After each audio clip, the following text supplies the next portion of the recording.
fall into that role of victim. Instead, we can turn it into a time of reflection on the impact of that time on our language, on our culture, on our values. It was not only those who followed the prince who were affected by the government's act of proscription, for example, for no matter whether they fought as Jacobites or Hanoverians, they would have to denounce all weaponry and instruments of war, and their society too would be forever changed. But least expected was the total ban on Highland dress. The humiliation, the indignity, the stripping not only of a tradition, of an identity, but the only clothes they knew how to wear. Yesterday was Good Friday. Lana Kaiser, Margaret Bennett, the crucifixion day, as we say in Gaelic, when Christ was stripped of his garments, the dignity that was recognised to his companions, to his mother, he was stripped of that. And it's worth taking a moment to remember in that context too what the words of the actual act said. From the 6th, pardon me, this is 1746, September. From the first day of August, 1746, no man or boy within that part of Britain called Scotland, other than such as shall be employed as officers and soldiers in His Majesty's forces, shall on any pretext whatsoever wear or put on the clothes commonly called Highland clothes. That is to say, the plaid, the philabeg, the little kilt, the trews, shoulder belts, or any part whatsoever that peculiarly belongs to Highland garb.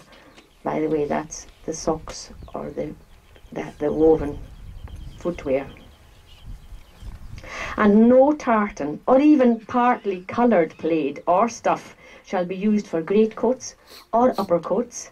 And if any person shall presume after the first day of August to wear or put on the aforementioned garment or any part of them, for the first offence they will be liable to be imprisoned for 6 months, and on the second offence to be transported to any of His Majesty's plantations beyond the seas, and there to remain for the space of 7 years. It's the ultimate indignity to be stripped of your clothing.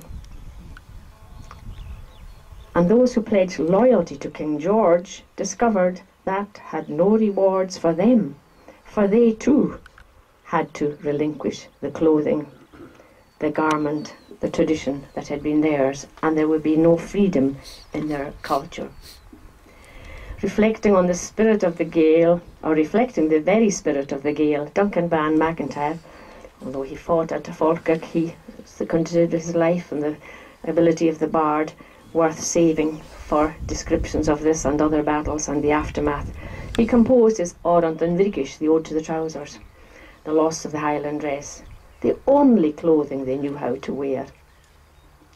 Sorry, je vrech canor, or sound hamorun, bachelor mascun morlun, anum pletted loom courst. Farewell to the plaid. I have a great affection for it. I enjoyed wearing it, and always above the knee, pleated around my waist. He was probably the first and the most recognised who confidently wore it after the Act was repealed, as he and Mary Van Auck were seen in Edinburgh.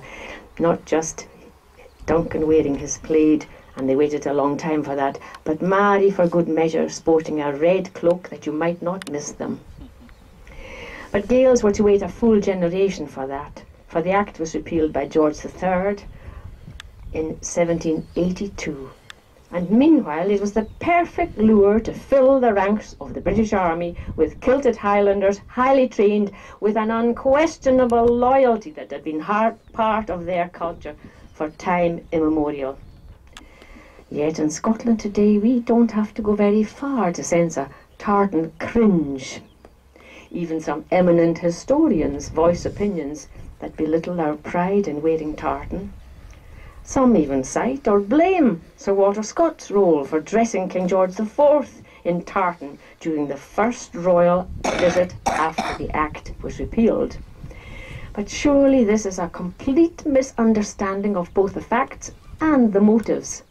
There seems to be much, much more for us to gain in considering that Scott took the very first opportunity possible to dress the monarch in the very fabric and dress that the government had banned. I would consider that a tour de force by all descriptions.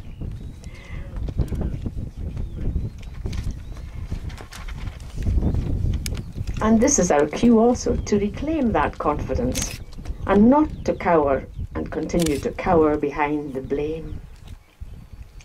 Culloden cast a huge shadow on all our people right across the world.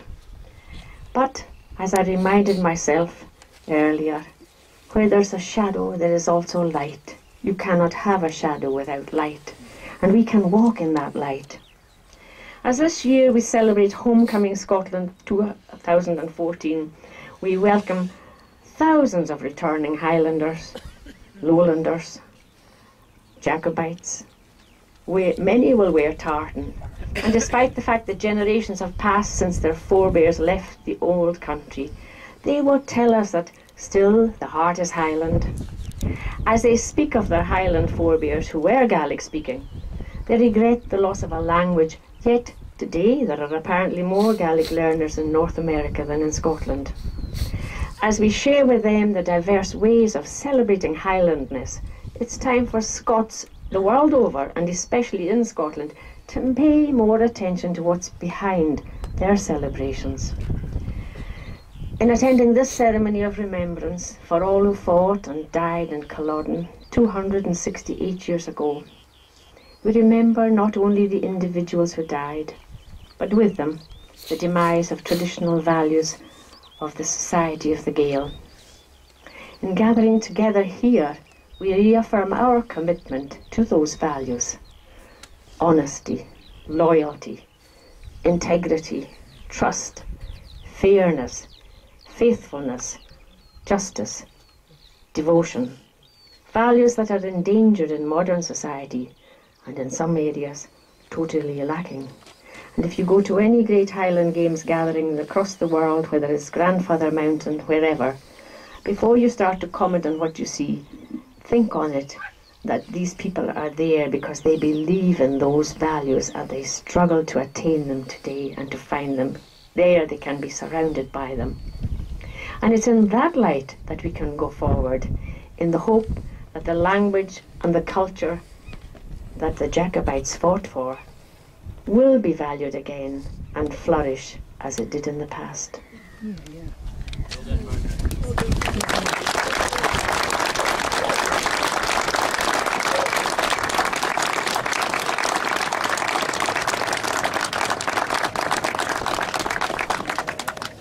Many thanks, Margaret. I'm now going to ask you to lay the wreath on behalf of the Gaelic Society of Inverness.